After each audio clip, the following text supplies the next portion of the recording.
Bismillahirrahmanirrahim. Assalamu alaikum. My name is Dr. Sabah Saeed and today we will discuss about lipids. और बच्चे ये हमारी revision चल रही है तो इट्स बेटर कि आप लोग इसको याद कर लें. आई रिपीट कि इसको लिखने की ज़रूरत नहीं है. अगर आप लोग अपनी प्रैक्टिस के लिए लिखना चाह रहे हैं रजिस्टर पे तो that's totally fine, that's not a problem. So today we will discuss about lipids. What are lipids? Lipids, fixed oils, fats and waxes are esters of long chain fatty acids and alcohols or of closely related derivatives. ये आप देख रहे हैं कि सामने हमारे पास long chain जो है वो फैटी एसिड्स हैं, या तो ये अल्कोहल्स के होंगे या क्लोजली रिलेटेड डेरिवेटिव्स के होंगे. On the other hand we will also discuss fixed oils, fats and waxes. तो फिक्स्ड ऑयल्स क्या होते हैं बच्चे? फिक्स्ड ऑयल्स होते हैं esters of fatty acids with glycerols. क्या होते हैं जी? Esters of fatty acids with glycerols which are liquid at room temperature. और इसके अलावा फैट्स क्या होते हैं जी? Fat are esters of fatty acid with glycerols which are solid eight room temperature. ठीक है. और ये सॉलिड क्यों होते हैं और लिक्विड क्यों होते हैं? इनकी रीज़न जो है वो saturation and unsaturation of carbon atoms है. Then comes fixed oils. Fixed oils का बच्चे आप कंपैरिजन में देखें कि फिक्स्ड ऑयल्स कंपैरिजन में होते हैं वोलेटाइल ऑयल्स के. वोलेटाइल ऑयल्स वो होते हैं जो उड़ जाते हैं, फिक्स्ड ऑयल्स वो होते हैं जो नहीं उड़ते. वोलेटाइलाइज एट रूम टेम्परेचर कि वो हवा में जो है वो तहलील हो जाते हैं, और फिक्स्ड ऑयल जो है वो नहीं होते, वोलेटाइलाइज होते हैं. और इनका कॉमन तरीका वोलेटाइल ऑयल्स का एक्सट्रैक्शन का क्या है जी? हम डिस्टिल करते हैं इनको, डिस्टिलेशन से हम ऑब्टेन करते हैं वोलेटाइल ऑयल्स. और फिक्स्ड ऑयल्स को हम ऑब्टेन करते हैं various other techniques of extraction. जब हम इसको पेपर पे टेस्ट करते हैं बच्चे तो volatile oils leave no spot. क्यों? क्योंकि ये इवेपोरेट हो जाते हैं. जब इवेपोरेट हो जाते हैं पीछे इनका कोई नामो निशान ही नहीं रहता, तो पेपर के ऊपर स्पॉट किस चीज़ का बनना है? Then comes fixed oils. Fixed oils को जब भी हम पेपर के ऊपर, आप फिल्टर पेपर पे एक स्पॉट जो है वो डाल के देख लें ऑयल का, तो क्या होगा? उसके ऊपर उसका धब्बा पड़ जाएगा. Can not be saponified, can be saponified. अब आप ये देखें कि स्पॉनिफिकेशन क्या होती है. स्पॉनिफिकेशन is the conversion of fats and oils into soap and alcohol. ये मैंने आप लोगों को रिएक्शन जो है बच्चे वो बताया हुआ है कि जिसमें हम फैट को रिएक्ट कराते हैं सोडियम हाइड्रोक्साइड के साथ, तो वो किस में कन्वर्ट हो जाता है? वो कन्वर्ट हो जाता है सोप में. तो जो वो ग्लिसरॉल और सोप का फार्मूला है वो भी आप लोगों के पास लिखा हुआ है. तो जब भी कभी भी स्पॉनिफिकेशन की डेफिनेशन आएगी, आप लोगों ने वो जो वन लाइन रिएक्शन है जिसमें फ़ैट रिएक्ट करता है सोडियम हाइड्रोक्साइड के साथ और सोप एंड ग्लिसरॉल बन जाते हैं, वो आपने इसके अंदर लाजमन लिखना है. Then comes acid value. Acid value क्या होता है बच्चे? It is a common parameter in the sponification of fats and oils. It is defined as the weight of potassium hydroxide in milligram needed to neutralize the organic acid present in 1 gram of fat. किसी भी fat की अगर हमने acid value major करनी है तो हम क्या करेंगे? एसिड वैल्यू हमें बताती क्या है? हमें ये बताती है कि इसकी ऑक्सीडेशन कैपेसिटी कितनी है, ये कैसे ऑक्सीडाइज हो रहा है. और ये बहुत इंपॉर्टेंट है क्योंकि बच्चे फर्दर ये हमें हेल्प करेगी टू फाइंड आउट कि इसकी डेंसिटी तो हाई, इसकी डेंसिटी के चांसेस कम हैं या ज़्यादा है. तो एसिड वैल्यू हमने डिटर्मिन करनी है. इसके लिए हम क्या करेंगे कि हम वो वाली अमाउंट कंसीडर करेंगे जो 1 ग्राम ऑफ फैट को न्यूट्रलाइज कर दे. अब एक क्वेश्चन ये आता है कि फ़ैट न्यूट्रलाइज कैसे होगा, हमें कैसे पता चलेगा? हम इनिशली जो है वो पीएच उसकी नोट करेंगे, उसके बाद जो है हम उसके अंदर drop wise potassium hydroxide add करते जाएंगे और उसकी पीएच वक्तन फ़वक्तन चेक करते जाएंगे. और तब तक चेक करते जाएंगे जब तक उसकी पीएच 7 ना पहुँच जाए. और जब उसकी पीएच 7 तक पहुँच जाएगी इसका मतलब है कि फ़ैट न्यूट्रलाइज हो चुका है. और जितनी आपने ml पोटेशियम हाइड्रोक्साइड के यूज़ किए होंगे ग्राम में, तो वो मिलीग्राम में, तो वो हमारे पास होगी एसिड वैल्यू. इसके अलावा एक और इम्पॉर्टेंट डेफिनेशन इसमें लिपिड्स में आती है, that is rancidity. It is complete और इनकम्प्लीट ऑक्सीडेशन और hydrolysis of fats and oils when exposed to air, light और moisture. It could either be bacterial और इससे क्या होता है जी, अनप्लेजेंट टेस्ट होता है, अनप्लेजेंट ऑडर होता है, और जो है एक तरह से आप ये कह दें कि गल सड़ जाती हैं फैट्स जो है, उनमें से स्मेल आना शुरू हो जाती है। तो that was all about the important definitions in lipids. और जी इसके अलावा इनका रिफ्रैक्टिव इंडेक्स जो वोलेटाइल ऑयल्स का होता है वो वेरी हाई, और फिक्स्ड ऑयल्स का रिफ्रैक्टिव इंडेक्स जो है वो कम होता है।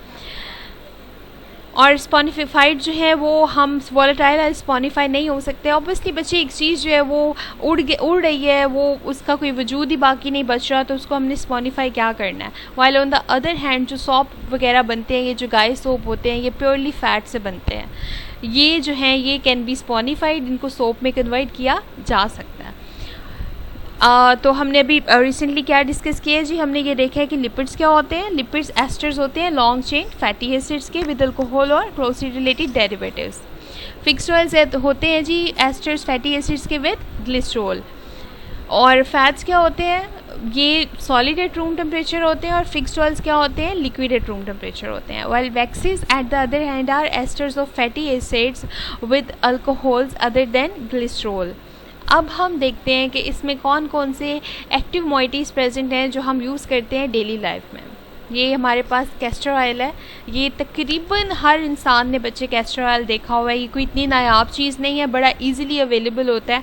तो castor oil is a kind of क्या है ये, कभी अगर हम इसको इसका अगर स्पॉट लगाएंगे पेपर पे, फिल्टर पेपर पे, तो स्पॉट बनेगा या नहीं बनेगा, ये आप लोग टेस्ट भी कर सकते हैं घर में। किसी भी पेपर पे अगर आप उसका स्पॉट लगाएंगे तो you will come to know कि उसका जो स्पॉट है वो फिक्स है और वो उड़ा नहीं है, उसके ऊपर धब्बा पड़ गया है, तो इट मीन्स कि castor oil comes under the fixed oil.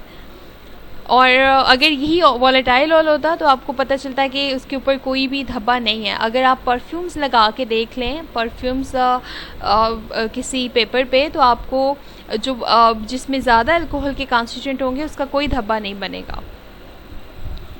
तो जी ये कैस्टर ऑयल है, castor oil is a fixed oil. तो और कहाँ से ऑब्टेन्ड होता है, इसका जो पार्ट यूज़ है बच्चे वो सीड्स हैं, आपको ये नज़र भी आ रहे हैं कि इस तरह के सीड्स होते हैं कैस्टर के। और इसका जो बायोलॉजिकल सोर्स है that is Ricinus communis. I repeat, it is Ricinus communis. और इसकी फैमिली क्या है, यूफॉरबिएसी। इसके कॉन्स्टिट्यूएंट्स क्या हैं, castor oil is a rich source of protein, और कुछ लोग इसको कुकिंग में भी यूज़ करते हैं क्योंकि इसमें प्रोटीन्स काफ़ी ज़्यादा होते हैं और इससे जो है वो वेट गेन नहीं होता। और इसके अलावा इसके कंस्टिट्यूएंट्स में फिक्स्ड ऑयल्स आते हैं। और इसके यूजेस क्या हैं जी, परगेटिव है, इमोलिएंट है, और as an ointment base use होती है। ऑइंटमेंट बेस वो कौन सी सब्सटेंसेस होते हैं जो as an ointment base use होते हैं, वो वाली सब्सटेंसेस होते हैं जी जो ऑइंटमेंट बेस यूज़ होते हैं, जो जिनका थोड़ा जो है वो स्मूथ टेक्सचर होता है, जो उसको थोड़ा उसकी फ्लोएबिलिटी को, विस्कोसिटी को थोड़ा बेहतर करते हैं और उसको हेल्प करते हैं ईजीली स्प्रेडिंग में। Then comes almond oil. Almond oil को भी अगर हम पेपर के ऊपर इसका स्पॉट बनाएं तो इसका स्पॉट नहीं बनेगा। और इनका जो रिफ्रैक्टिव इंडेक्स है वो बहुत कम होता है बच्चे। रिफ्रैक्टिव इंडेक्स होता क्या है, द एबिलिटी टू रिफ्रैक्ट। और फिर वो जो एक एक्सपेरिमेंट आप सब ने फिज़िक्स में पढ़ा होगा, जिनकी थोड़ा सा जिन्हें आइडिया है कि रिफ्रैक्शन किस तरह होती है, तो इनका रिफ्रैक्टिव इंडेक्स बहुत कम होता है आमंड ऑयल का। और इसका सोर्स क्या है, प्रूनस अमिगडालस। अच्छा जी, अमिगडाला जो है पार्ट ऑफ ब्रेन है और इसका फंक्शन मेमोरी में होता है कि ये मेमोरी को रिस्टोरेटिव फंक्शंस परफॉर्म करती है मेमोरी पे। और इसीलिए जो आमंड्स हैं ये भी मेमोरी के लिए बहुत अच्छे कंसीडर किए जाते हैं। तो अमिगडाला से आप याद कर सकते हैं कि इसका जो बायोलॉजिकल सोर्स है दैट इज़ प्रूनस अमिगडालस। और इसकी फैमिली क्या है, इसकी फैमिली है रोज़ेसी। इसके कॉन्स्टिट्यूएंट्स क्या हैं, the very important constituent is palmitic acid जिसमें 15 कार्बन्स होते हैं, लिनोलिक एसिड, ऑलिक एसिड जिसमें 18 कार्बन्स होते हैं, and sphingolipids. Then comes its uses में बच्चे इसके आते हैं कि ये इमोलिएंट है, regulate cholesterol, blood pressure and immune system, और it is very important in prevention of cancer. ये वाइट ब्लड सेल्स की बड़ी जो है ना वो डिवीजन को कंट्रोल करता है और जो अनप्रोग्राम्ड सेल प्रोडक्शन होती है उसको कंट्रोल करता है। एंटी इन्फ्लेमेटरी, कुछ लोग जो है बच्चे रोगन बादाम उसको गर्म करके ना अपने सर में मसाज करते हैं। उनका ये होता है कि दिमाग जो है इससे खुलता है, रगें खुलती हैं। इसके अलावा कुछ लोग इसको घुटनों पे मसाज करते हैं।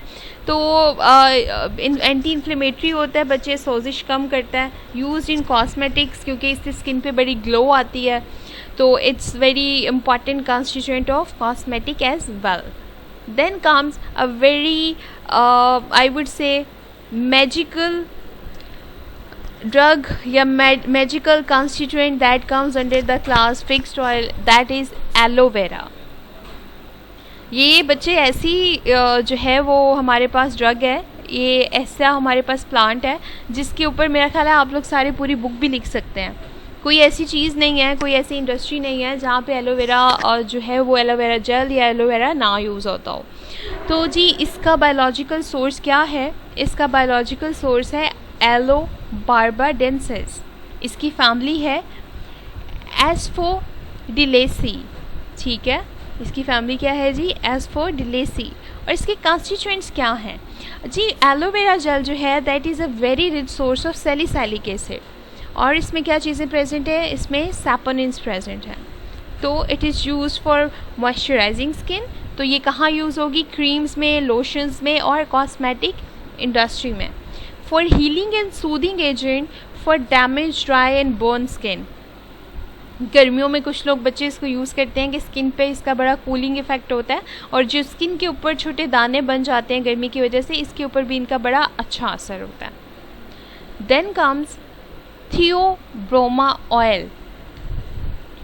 ये फैट्स की क्लास है बच्चे। थियोब्रोमा ऑयल, कोकोआ बटर, ये थियोब्रोमा ऑयल से बच्चे चॉकलेट बनती है। इसके सीड्स को रोस्ट करके और देन उसको प्रोसेस करते हैं तो चॉकलेट बनती है। थियोब्रोमा ऑयल, कोकोआ बटर जो कि एक फ़ैट है, कहाँ से ऑब्टेन्ड होता है जी? Roasted seeds of Theobroma cacao. क्या है जी इसका? कोकोआ से आप ककाओ इसको याद कर लें, और बाकी इसका नेम सेम है जी, थियोब्रोमा ककाओ। और इसकी फैमिली क्या है? इसकी फैमिली है स्टेरकुलिएसी। इंपॉर्टेंट कंस्टिट्यूएंट्स कौन कौन से हैं? The important constituents are oleic acid, linoleic acid, palmitic acid and stearic acid. Stearic acid में 17 कार्बन होते हैं। और इसके यूजेस क्या हैं?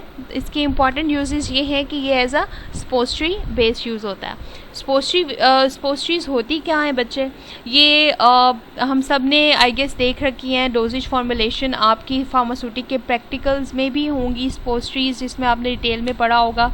इनकी शेप क्या होती है, इनका रूट क्या होता है, इनका ये फर्स्ट पास इफेक्ट को जो है ना वो अवॉइड करती हैं।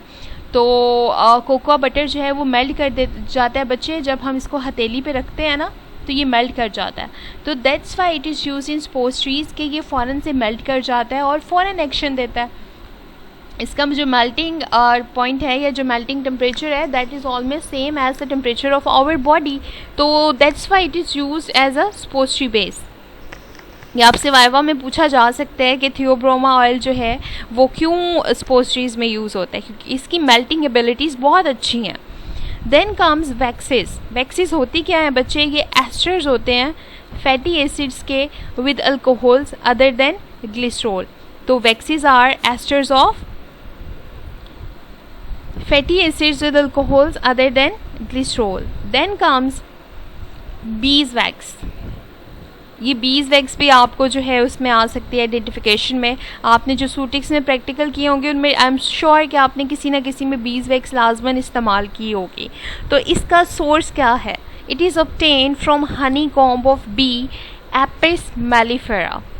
एपिस से ही इसकी फैमिली आपने याद रखनी है जो कि है जी एपीडी। और इसके कंस्टिट्यूएंट्स कौन कौन से हैं? इसके इम्पॉर्टेंट कंस्टिट्यूएंट्स हैं alkyl ester of fatty and wax acids, free wax acids and hydrocarbons. As an ointment base use होती है to manufacture plasters, to manufacture polishes and candles। ये जो आप अपने शू पे चेरी ब्लॉसम लगाते हैं बच्चे, जिससे आपके शूज़ में एक ग्लेस आती है और वो चमकता है, that's because of bees wax. इसके अलावा वाइट वैक्स बनाने में इसको फर्दर प्यूरीफाई करते हैं, डिस्टिल करते हैं, तो yellow wax is converted to white wax. So these were some of the important moieties that are comes under the class of lipids, fixed oils and waxes. तो इसमें आप लोगों ने इम्पॉर्टेंट जो है वो आपने डिफरेंस लिखना है वॉलेटाइल ऑयल्स का और फिक्स्ड ऑयल्स का, फैटी एसिड्स का और फैट्स का डिफरेंस लिखना है.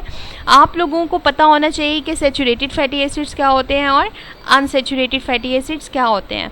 देन कम्स के इसमें कौन कौन सी ड्रग्स हैं. इसमें और इम्पॉर्टेंट चीज़ जो है बच्चे वो आपने ये बतानी है कि थियोब्रोमा जो है वो एज ए सपोस्ट्री बेस क्यों इस्तेमाल होता है. इसके अलावा इसमें क्वेश्चन जो इम्पॉर्टेंट बनता है वो है बीज वैक्स. तो ये सारी डेफिनेशंस, स्पॉनिफिकेशन, डेंसिटी, एसिड वैल्यू, ये आपको पता होनी चाहिए बच्चे. ये बहुत इंपॉर्टेंट है. ये ऐसा आपने नहीं करना कि आपके सिलेबस में नहीं है तो आपने इसको याद भी नहीं करना. ये आपको क्लास में लिखवाई जा चुकी हैं और अभी ये हम रिवाइज़ कर रहे हैं तो मैंने आपको ये फिर से जो है वो रिपीट कराई है. तो be very sure about these things. ये छोटी छोटी चीज़ें बहुत इंपॉर्टेंट होती हैं एग्ज़ाम के पॉइंट ऑफ व्यू से और वाइवा के लिए एसेंशली बहुत इंपॉर्टेंट होती हैं, क्योंकि एक्सटर्नल जो है वो ज़रूरी नहीं है कि आपसे बुक से ही एज इट इज़ पूछे. एक्सटर्नल की मर्ज़ी होती है, आपके कंसेप्ट से भी पूछ सकता है. तो आपके कंसेप्ट जो हैं वो इस बारे में they should be quite clear. तो बेस्ट ऑफ लक बच्चे. Take good care of yourself and अल्लाह हाफ़िज़.